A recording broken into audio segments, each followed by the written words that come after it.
విల్లు విరిగిన శబ్దం ఒక రాజ్యానికి ఆరంభం, ఒక ప్రేమకి అనంతం. అది శబ్దం కాదు, ధర్మ నినాదం.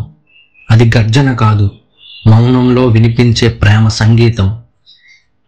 ఆ క్షణం కేవలం ఒక స్వయంవరమే కాదు, ఒక యుగానికి మార్గదర్శకమైన నిబద్ధతకు బీజం. సీత నవ్వు మౌనంగా పలికింది, ఇదే నా రాముడు అని.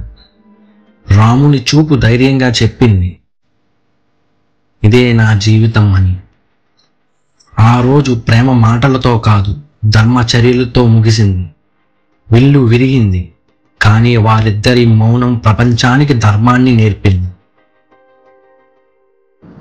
మీకు ఈ వీడియో నచ్చితే ఈ యాత్రలో మాతో కలిసి ఉండేందుకు లైక్ చేయండి, షేర్ చేయండి మరియు కామెంట్ చేసి మీ అభిప్రాయాన్ని తెలియజేయండి.